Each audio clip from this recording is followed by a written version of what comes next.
Porto e Negócios. Apoio Eldorado Brasil. BTP, Brasil Terminal Portuário. Acreditar e inovar.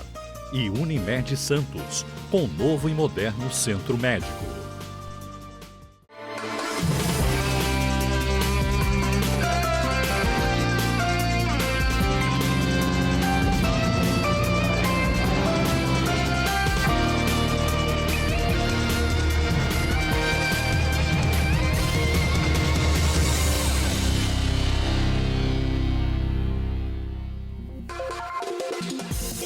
Boa noite. O projeto de um túnel submerso entre Santos e Guarujá ganhou um novo capítulo. A Santos Port Authority, responsável pelo Porto de Santos, abriu chamamento público para receber estudos do empreendimento. E é sobre a tão almejada ligação seca, um dilema que já dura quase 100 anos, que o Porto e Negócios vai falar no programa de hoje. Estão comigo Bruno Stupello, diretor de Desenvolvimento de Negócios e Regulação da SPA. Bruno, boa noite. Muito obrigada pela disponibilidade de estar conosco hoje. Boa noite. Boa noite, Tércio, Nathalie. Agradeço a oportunidade de Santa Cecília de estar debatendo esse tema tão importante para o Porto de Santos e para a comunidade da Baixada Santista. Sem dúvida nenhuma. E também Casimiro Tessi, nosso diretor de Assuntos Portuários do Sistema Santa Cecília de Comunicação. Técio, boa noite. Mais uma vez, obrigada por compor o Porto e Negócios. Boa noite aos espectadores do Porto e Negócios.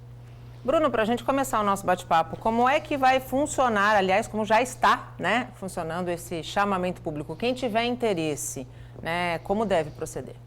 Acho que, antes de responder essa pergunta específica, vale a pena a gente fazer uma contextualização da resolução de problemas históricos que essa nova gestão da SPA vem trabalhando. Nós viemos resolvendo gargalos históricos de planejamento.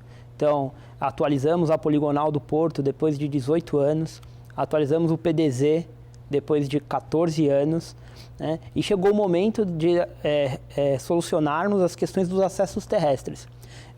Iniciamos isso com a FIPS, com a consulta pública da FIPS agora em janeiro, e agora uma ligação seca com esse chamamento público, endereçando talvez o ponto mais importante aí da relação Porto-Cidade. Sem dúvida. Que a gente vem, nós trazemos a mobilidade urbana, então a relação, a necessidade de uma ligação para o trânsito dos munícipes, e um outro ponto importante da relação Porto-Cidade é o chamamento do Terminal do Valongo também. Então, mas ouso dizer que na relação Porto-Cidade, o ativo mais importante que a SPA está trabalhando é o túnel. Então, na semana passada, nós abrimos esse chamamento. Então, empresas que tiverem interesse em fazer a doação dos estudos, em elaborar os estudos para tanto estudos de engenharia, modelagem econômica, modelagem regulatória, possam contribuir com a autoridade portuária, e aí sim a autoridade vai pegar esses estudos que forem doados, fazer um compilado das melhores soluções e, como plano inicial, integrar este ativo no processo de desestatização do Porto de Santos. Bruno, o ministro Tarcísio, inclusive quando esteve aqui em Santos, manifestou a intenção de incluir a ligação seca no processo de desestatização. Esse segue sendo o plano principal? Sim, Nathalie, esse é o plano A do desenvolvimento dessa ligação seca, sendo um retorno para a sociedade dessa desestatização do porto. Mas, dependendo do modelo, dependendo das contribuições que nós recebermos desse chamamento, existe a possibilidade, dependendo da viabilidade econômica financeira, de ser algo independente da desestatização. Mas o plano A segue sendo um investimento obrigatório no processo de desestatização. Técio, se a gente considerar, colocar a obra da ligação seca dentro da desestatização e a análise toda, o processo todo atrasar, a gente também não corre o risco de atrasar esta obra? Não seria, de repente, mais célere pensar numa parceria público-privada? Sim, Nathalie. Inclusive, esse é o posicionamento do voo de túnel, né? A gente, de fato, ao contrário do que o Bruno colocou, o plano A ser uma PPP, né? E caso essa PPP escorregue para um processo de privatização, você inclui na privatização, né? Justamente pensando na agenda urbana, né? A gente sabe que o Fla-Flu, né, da ponte do túnel, ele se montou em cima de cronogramas. Sim. Né? Então, o cronograma discutido pela ponte lá atrás, ele era um cronograma de 1 ano e meio, 2 anos de obra. Com a nova revisão do projeto, isso foi para mais de quase 4 anos de obra. Ao contrário do túnel, né, que tinha aí 4, 5 anos de obra, por fazer 100% das seções, né, em concreto, num dique seco construído dentro de Santos. E uma das soluções que a gente está traçando é utilizar 2, 3 estaleiros que estejam ociosos na costa brasileira e construir simultaneamente todas essas seções e trazer navegando e você fazer um lançamento mais expedito, mais rápido, né? Então você tem um enxugamento desse cronograma de obra. Óbvio que, como o Bruno colocou, nesse chamamento, o nosso movimento, a gente vai propor o inverso nessa tese e construindo, inclusive, pareceres, enfim, uma sustentação regulatória para que isso aconteça. Porque também é uma preocupação, né? A autoridade portuária, ela é um gestor de infraestrutura portuária. Como é que a autoridade portuária desenvolve uma infraestrutura urbana? Exato. Então, a gente precisa entender nos meandros da regulação, das leis, como a gente consegue emplacar em que a SPA ela consiga fazer por meio de uma concessão administrativa, enfim. No final, o nome é uma parceria público-privada como um instrumento guarda-chuva, né? Depois a gente vai entender qual que é o instrumento específico atrelando essa obra, né? E, obviamente, como o Bruno colocou, isso tudo depende de uma viabilidade financeira, ou seja, Sim. Qual que é o valor presente líquido desse projeto com essas atualizações que estão sendo demandadas. A gente vai para um rápido intervalo e no próximo bloco a gente segue falando sobre o projeto de um novo túnel como ligação seca entre Santos e Guarujá. Não sai daí, até já.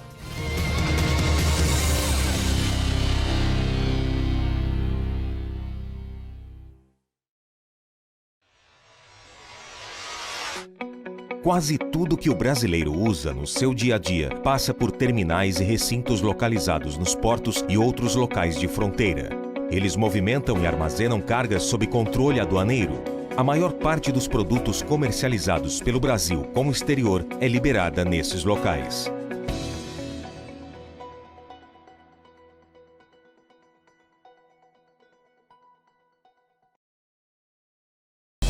Somos a DP World Santos, um dos maiores e mais modernos terminais privados multipropósito do país. Criamos as soluções comerciais mais inteligentes e inovadoras do mercado. Oferecemos soluções que conectam o terminal às principais regiões produtoras do país. Somos multipropósito, não paramos de crescer. DP World Santos, facilitando o comércio global. Para fazer de nosso país referência mundial na operação portuária, é preciso determinação. Sabendo onde queremos chegar, elevamos o padrão de excelência do Porto de Santos com operações altamente produtivas e sustentáveis. A BTP acredita no potencial da região e conta com a garra e persistência de sua gente para inovar e alcançar os resultados que nosso país merece. Brasil Terminal Portuário. Acreditar e inovar. O novo Centro Médico Unimed Santos está pronto. Excelência em cada detalhe com atendimento e estrutura que você merece. Pronto atendimento 24 horas. Moderno e completo centro de diagnóstico por imagem. Exames laboratoriais, centro cirúrgico e hospital dia. Medicina física e reabilitação e muito mais. O que existe de mais avançado está aqui. Unimed Santos. Cuidar de você. Esse é o plano.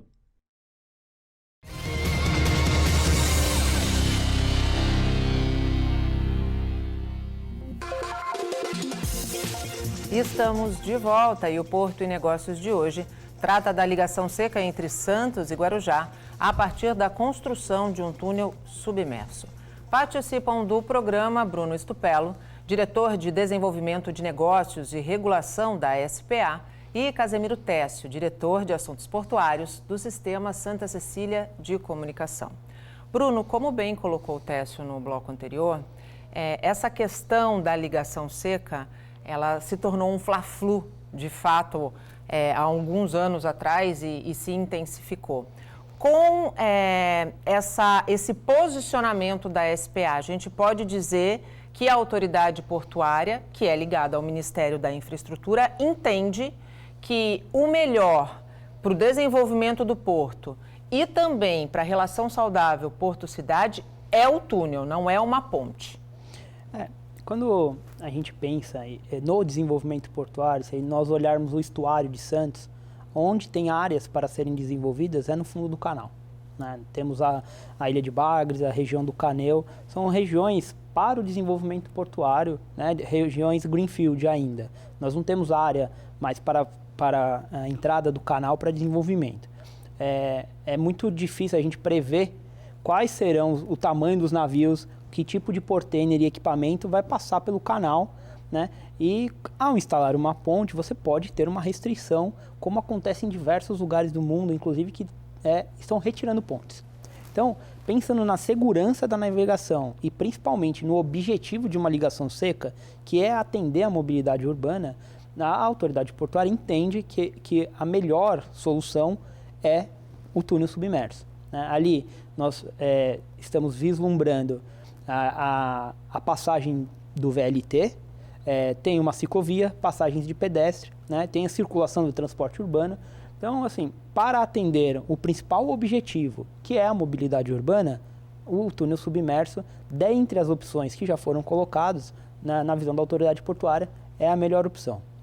Técio, quando em 2013 a Desta, hoje já extinta, né, hoje Departamento Hidroviário, apresentou o projeto do túnel, eles anunciaram inclusive que era uma tecnologia inédita no Brasil, né, que a gente não teria expertise, né, para fazer essa obra. Você acredita que dentre esses estudos, né, que acabem sendo levados à SPA, a gente tem a tecnologia aqui no Brasil ou realmente essa expertise venha de fora? Bom, seja qual for o arranjo do grupo que vai disputar e vencedor desse certame, vai trazer, obviamente, experiência externa.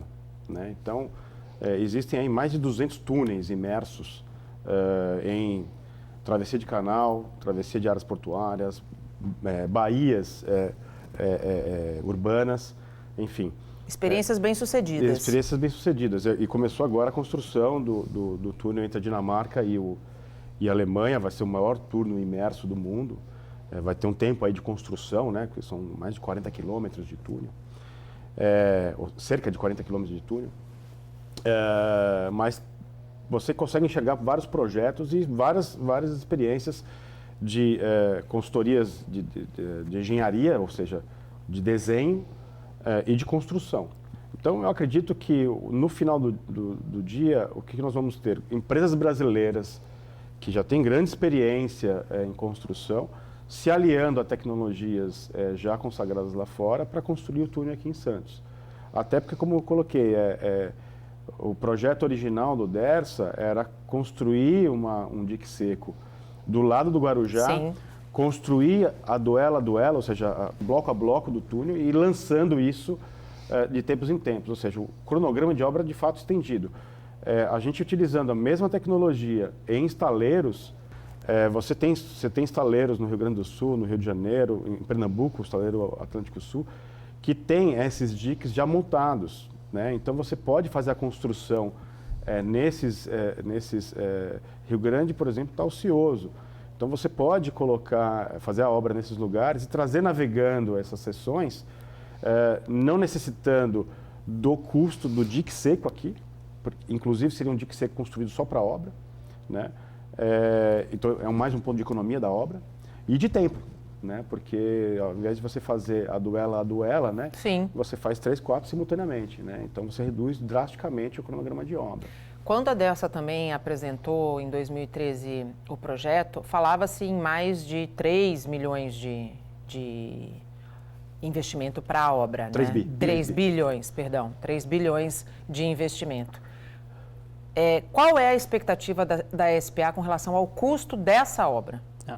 Porque a SPA, ela pegou o projeto original do Dersa e fez algumas adaptações. As principais adaptações foram nas embocaduras do túnel, remodelando a entrada e saída por lado de Santos, lado do Guarujá, fazendo com que essas embocaduras ficassem em áreas não urbanizadas, na perimetral e no lado do Guarujá, na servidão de passagem do Linhão de Itatinga. Com isso, chegou quase a zero as desapropriações. Então, que era um outro ponto muito polêmico da obra, isso gerou entre moradores de Santos e de Guarujá um grande questionamento, um grande conflito, né, que fez inclusive com que as autoridades municipais dessem uma recuada com relação ao projeto. Não, exato, e ao reduzir essas desapropriações e quase zerar, né, você faz já num ativo de rodoviário, que é a perimetral, já faz essas entradas, então você adequa as entradas e reduz muito o CAPEX, né? O CAPEX estimado está da ordem de 3 bilhões de reais, e agora a gente espera essa atualização desses valores com as doações. Na época do Dersa, se eu não me engano, esse valor era mais próximo de 4 a 5 bilhões. Quase 3.800, Isso, era mais próximo dos 4 bilhões, e aí com essa remodelação que nós fizemos, chegamos mais próximo dos 3 bilhões. Né? Agora tem a atualização que esperamos receber nesse chamamento, né? Mas acreditamos que o valor não esteja muito diferente dessa ordem de grandeza. Pegando um gancho no que o Bruno colocou, o projeto ele tem a natureza urbanística, né, de fazer essa integração porto-cidade. Mas pela própria natureza do PDZ, né, de jogar a movimentação de contêineres para o fundo do canal e privilegiar o transporte ferroviário do Outeirinhos até a ponta da praia, então você vai ter um trânsito predominantemente urbano, sim, na perimetral, entre ponto da praia e a embocadura do túnel, e um trânsito predominantemente de cargas, isso se a gente considerar o transbordo entre margens de contêiner ainda, né? Que é uma coisa que a gente está discutindo no mercado, é que com a licitação do novo terminal no Saboó, que deve estar prevista para maio do ano que vem, você dê um equilíbrio entre as margens de serviços de contêiner, não demandando tanto esse cruzamento entre as margens, ou seja, a carga que chega e que sai da margem esquerda, ela fica ou sai da margem esquerda direto para o Planalto. A mesma coisa na margem direita. Não há esse conflito com a cidade, vamos dizer assim. Exatamente. O tráfego de caminhões vai ser predominantemente na perimetral com o terminal direto, ou seja, da serra direto para o terminal, do terminal direto para a serra. E vale complementar que assim, essa é a única carga hoje, que é o container, que faz essa mudança entre margens. Se a gente pega os granéis, eles vêm direto do interior para a margem esquerda ou margem direita e os caminhões retornam para o interior. Então, a única carga que faz essa migração de margens é o container, por causa dos terminais retroportuários. Sim. E com os novos terminais, né, com os novos projetos, com terminais maiores, a tendência é que essa migração de carga entre margens reduza ainda mais. Técio, muita gente se pergunta se com a ligação seca entre Santos e Guarujá por um túnel submerso, se a balsa acaba. Ela provavelmente não acabe, vire muito mais uma coisa turística, mas hoje, por exemplo, a gente tem um impacto muito grande, né, quando um navio, por exemplo, tem que passar, né, toda a travessia para, e isso impacta muito. Se a gente for somar, a gente já fez essa conta aqui no jornalismo da Santa Cecília TV, pessoas que precisam pegar a balsa Santos-Guarujá, Guarujá-Santos, pelo menos diariamente, durante uma semana, chegam a gastar uma média, quando não tem fila, uma média de 4 horas, de 4 a 6 horas do seu dia dentro de uma semana, por conta desse conflito. Sim. Isso acaba, esse conflito vai ser zerado. Na verdade, uma das ideias que a gente do movimento vislumbra para o túnel são tarifas variáveis ao longo do dia, reversibilidade de faixa, alteração de velocidade. Né? Um sistema inteligente. É um sistema inteligente como, por exemplo, o Rodoanel de Barcelona. Né? Você amortiza, é como se fosse uma mola para equilibrar os fluxos de veículos entre as margens. Né? Então, eu imagino que o gestor que adotar um sistema inteligente de gestão, ele vai fazer uma gestão para maximizar o uso do túnel em detrimento da balsa. A balsa, eu acredito que vai continuar existindo. Turisticamente. Todo mundo vai colocar no Waze, né? Todo mundo não pega o Waze e põe, balsa, travessia Santos-Guarujá. Então assim, vou ganhar 5 minutos aqui, 2 minutos ali, vou para a ponta da praia mesmo, ou eu vou para o centro da cidade. Cada um vai escolher o seu trajeto, mas a capacidade que o túnel vai ter é de atrair de cerca de 80% da demanda da balsa. Então, a demanda da balsa vai ser uma demanda residual. Agora, resta saber se ela vai ter um nível de eficiência para não ser deficitária no futuro. Porque hoje, de todos os sistemas de balsa do são Dersa, deficitários. A única que dá dinheiro é essa. Mas se a gente for fazer a soma toda... Não, é deficitário. Deficitário. E nesse ponto, né, assim, a homologação do navio 366 e o aumento do fluxo de navios com a projeção de cargas do PDZ tendem a fazer com que as balsas fiquem mais tempo paradas por causa do fluxo dos navios. Sim. Então, esse tempo de espera para a travessia de balsas, dada a projeção de carga, dado navios de maior porte, né, deve aumentar. Sim. Ao aumentar o tempo de balsa parada, o deslocamento para uma travessia de túnel é meio que imediata. Sem né? dúvida nenhuma. Acho que vale a pena comentar que um navio 366, para ele passar no canal, as balsas têm que ficar guardadas nas gavetas. Né? Não é nem parada no canal, né? Não é nem parada esperando, tem que ficar guardada, né, por causa das interações hidrodinâmicas ali e do risco à navegação. Então, a homologação... Ou seja, é travessia suspensa. Durante a manobra, sim. Né? Isso, travessia exatamente. Suspensa. A gente faz mais uma pausa e volta em instantes. Não saia daí. Até já.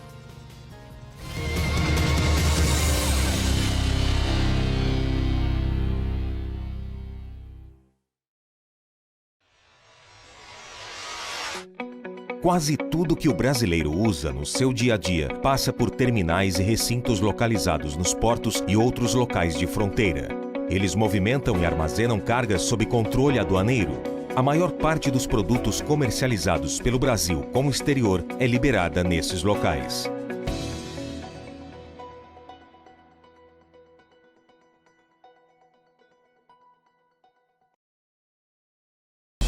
Somos a DP World Santos, um dos maiores e mais modernos terminais privados multipropósito do país. Criamos as soluções comerciais mais inteligentes e inovadoras do mercado. Oferecemos soluções que conectam o terminal às principais regiões produtoras do país. Somos multipropósito, não paramos de crescer. DP World Santos, facilitando o comércio global. Para fazer de nosso país referência mundial na operação portuária, é preciso determinação. Sabendo onde queremos chegar, elevamos o padrão de excelência do Porto de Santos com operações altamente produtivas e sustentáveis. A BTP acredita no potencial da região e conta com a garra e persistência de sua gente para inovar e alcançar os resultados que nosso país merece. Brasil Terminal Portuário. Acreditar e inovar. O novo Centro Médico Unimed Santos está pronto. Excelência em cada detalhe com atendimento e estrutura que você merece. Pronto atendimento 24 horas. Moderno e completo centro de diagnóstico por imagem. Exames laboratoriais, centro cirúrgico e hospital dia. Medicina física e reabilitação e muito mais. O que existe de mais avançado está aqui. Unimed Santos. Cuidar de você. Esse é o plano.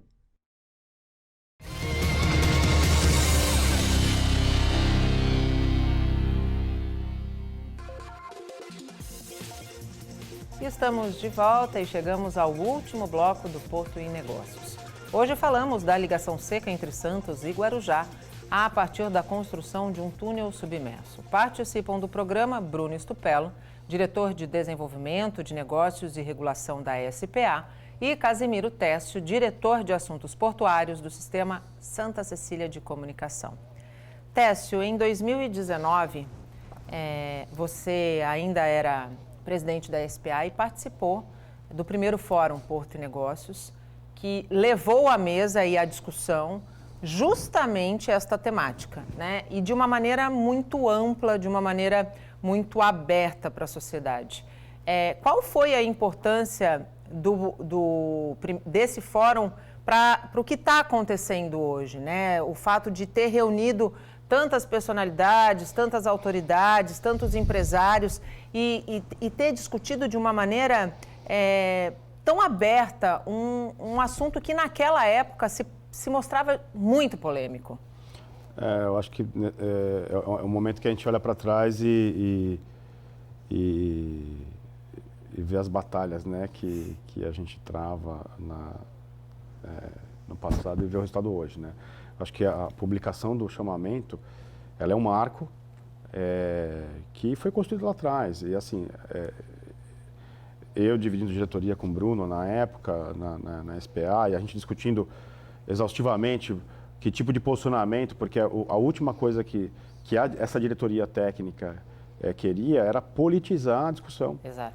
Né? E hoje mesmo, à frente como porta-voz do voo de túnel, assim, com todos os veículos de imprensa que a gente conversa e os debates são claros, assim, nós estamos despolitizando o Fla-Flu, tá? E precisa, né? Porque nós estamos discutindo técnica, nós estamos discutindo os estándares, né? Os padrões da PIANC, que é a organização internacional que rege a engenharia portuária e costeira,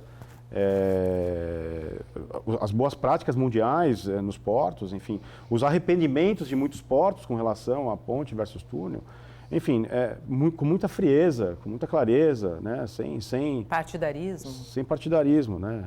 Nem eu posso falar sobre isso, né, partidarismo, mas o papel do Fórum da Santa Cecília foi fundamental porque foi mais um espaço para discutir, e, inclusive, foi nesse fórum que eu consegui a informação de que a ponte, ela dilata a necessidade de intervenções em obras na Serrinha de Pessaguera, né? Isso foi a informação que foi sacada desse fórum, né? E foi com um debate técnico ali que foi sacada essa informação. Agora é importante fazer aqui também uma menção à evolução da gestão da Secretaria de Transporte, quando ela coloca uma PMI na praça de uma nova descida entre o Rodoanel e a margem esquerda, que é a que depende de fato de um acesso rodo, né? E a gente entende que da Anchieta para a margem esquerda você tem um caminho crítico, que é a Serrinha, e com essa nova descida você dá equidade entre as margens, né? Fluidez. E, de fato, meu entendimento técnico, quando você dá essa equidade entre as margens, você diminui a demanda do cruzamento de cargas entre margens. Então, consagra aí que a boa engenharia está se fazendo valer, né? Então, é um agradecimento especial ao secretário Otaviano de ter lançado essa PMI, esse edital. Ele é acertado, ele conversa... Visão técnica, né? Exatamente. E ele conversa com o túnel, então, assim, está super acertado e tudo isso em função de debates como que a Santa Cecília promoveu em 2019, foi fundamental, foi um marco importante para mostrar, de fato, as moedas que estavam na mesa, né? Os projetos que estavam na mesa.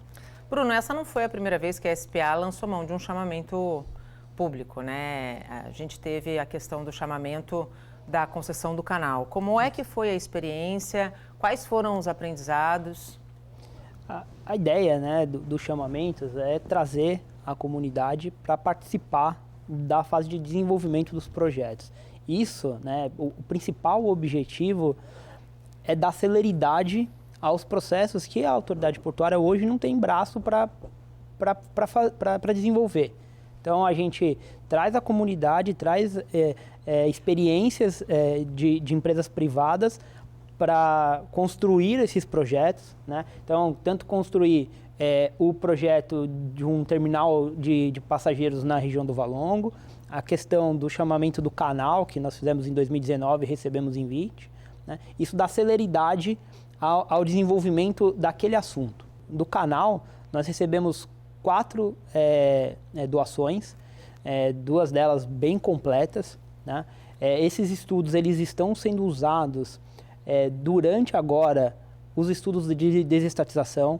Então, o consórcio está trabalhando com esse material que foi doado, né, com as experiências que foram compartilhadas com a autoridade portuária. Então, questões regulatórias, questões operacionais, né? Então, isso está sendo usado na desestatização. Além disso, né, a SPA compartilhou esses documentos com o Ministério da Infraestrutura. E a Secretaria de Portos e Ministério estão usando esses documentos para estudar a viabilidade de concessões de canal em outros portos do país. Então, assim... É um legado muito rico, né, que fica de um processo como esse. Sim, até porque, como o Bruno colocou, um chamamento que foi feito em Santos acabou refletindo na parametrização, ou seja, na condução de outros projetos do país, né? Então... a função do chamamento não é terceirizar para o setor privado custear os projetos, mas entender que tipo de modelos, por exemplo, estamos discutindo agora o túnel, né? A gente está no movimento enxergando formas regulatórias de emplacar como uma PPP antes da privatização. Às vezes a SPA está olhando para a privatização e não está com foco em olhar o regulatório rodoviário inteiro. Aí a gente chama um especialista de regulatório rodoviário, um especialista de contagem e entendimento de quais são os fluxos do urbanismo, né, entre as margens, e remodela dizendo, o traçado não é mais esse, é esse aqui. Esse aqui é a tese regulatória, como a gente entende que tem que ser feito a licitação. E aí a equipe da SPA junto com o Minfra vai olhar e falar assim, realmente faz sentido, o cubo mágico ele se conversa, ele se encaixa e recepciona isso, né? Isso aconteceu no canal. No canal foram, se não me engano, foram 6 grupos consultores, 4 estudos protocolados, 2 de excelentíssima qualidade, né? Então, e o Ministério pegou esses estudos e estão aplicando na Baía da Babitonga, em outros canais, se não me engano, acho que em Itaqui talvez estejam discutindo lá também alguma coisa parecida. Enfim, não foi... em vão. A gente sabe que algumas empresas reclamaram, mas a gente fez a doação do estudo e não saiu a concessão do canal. Não, mas tudo que foi discutido nessa doação de estudo vai para a privatização. Sem dúvida. Os parâmetros, né? O ganho é de outra forma, né? O ganho é de outra forma. A gente está chegando ao final do Porto de Negócios, Bruno. Qual é o prazo para quem tem interesse de participar desse chamamento público? E eu queria que você encerrasse novamente falando quais são os canais para quem tem interesse. Então, o chamamento ele está aberto, ele é um chamamento aberto por tempo indeterminado. Quando as empresas pedirem a autorização, temos 15 dias para analisar a documentação e dar a sua autorização. Com a autorização dada, as empresas têm 120 dias para fazer a doação dos estudos. E esses 120 dias é porque nós vamos dedicar também parte da equipe para fazer a interação com as empresas, né? Para que o projeto doado esteja mais alinhado com as necessidades, né, que a SPA enxerga, e até com conversas com a prefeitura. Então, são 120 dias a partir da qualificação da empresa para fazer essa doação. Todos os documentos do chamamento estão disponíveis no nosso site. Aliás, um site que foi reformulado recentemente, acho que está muito mais ele está muito mais dinâmico. Dinâmico, muito mais fácil de encontrar as informações, né? Então, todas as informações do chamamento estão no site. Tem um e-mail disponível para tirar dúvidas sobre o edital, né? Então, todas as informações estão disponíveis no nosso site.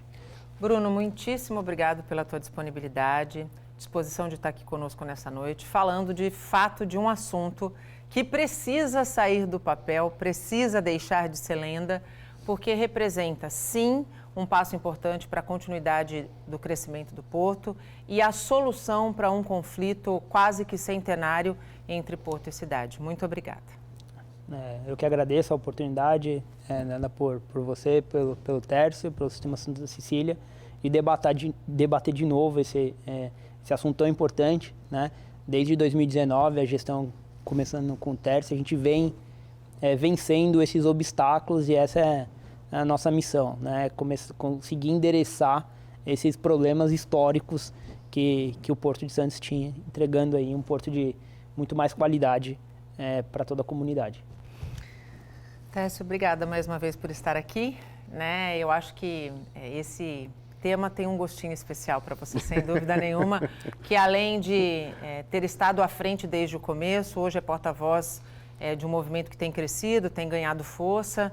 Eu acho que é realmente um momento importante quando a gente pensa no que disse há pouco, antes de dar a fala para o Bruno encerrar, que é o crescimento do Porto e a solução de um conflito histórico. Muito obrigada. Eu que agradeço, e é um prazer estar vivendo. A gente que luta pela boa engenharia, é bom ter batalhado lá atrás e colhendo os frutos de hoje, de outra posição, né? Mas boa noite aos espectadores da Porto Negócios, e a gente se vê aí na próxima. É o que eu digo sempre, a gente só está nessa vida para deixar legado, independente do momento que esse legado apareça. É isso aí. O Porto Negócios termina agora. Obrigada a você que ficou conosco. A gente se vê na terça-feira que vem, às 10 horas da noite. Até lá. Tchau.